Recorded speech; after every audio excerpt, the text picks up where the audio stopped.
নমস্কাৰ ছাত্ৰ ছাত্ৰীসকল, কি খবৰ? তো আশা কৰো বহুত ভাল। তো যিসকল ছাত্ৰ ছাত্ৰী এবাৰ এইচএছ ফাৰ্ষ্ট ইয়াৰত পৰীক্ষা দি আছে সেইসকল ছাত্ৰ ছাত্ৰীসকলে স্বাগতম জনাইছো। আৰু তোমালোকে এইবাৰ ফাৰ্ষ্ট ইয়াৰ পৰীক্ষা দি কিনে ছেকেণ্ড ইয়াৰত উঠিবা। আৰু তোমালোকে ভাবি আছা যে ছেকেণ্ড ইয়াৰত উঠাৰ পিছত 2 মাহ 3 মাহ 4 মাহ যোৱাৰ পিছত ভালকে পঢ়ি দিম। তো ছাত্ৰ ছাত্ৰীসকল তোমালোকে তেনেকুৱা নকৰিবা। যদি তেনেকুৱা কৰা বহুত বেয়া হ'ব এক্সাম।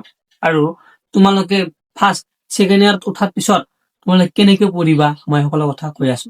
তোমালোকে ছেকেণ্ড ইয়াৰত উঠাৰ পিছত ফাৰ্ষ্ট টাইম তোমালোকে নোটছ ল'ব লাগিব। আৰু এই নোটছ তোমালোকে ক'ত পাবা, কেনেকে পঢ়িবা, আৰু মই সেই সকলো কথা কৈ দিম। তো মোৰ কাষত এভেইলেবল নোটছ আছে। Political science, geography, economic, history আৰু ইংলিছ, অসমীয়া, এই সকলোবোৰ নোটছ আছে। আৰু মোৰ এই নোটছ পঢ়ি তোমালোকে 100% তুমি কমন পাবা। আৰু যদি আমাৰ নোটছ তুমি পুৰা কমপ্লিট কৰিব পাৰা, 100ৰ ভিতৰত তুমি 95 পাবলৈ সক্ষম হবা।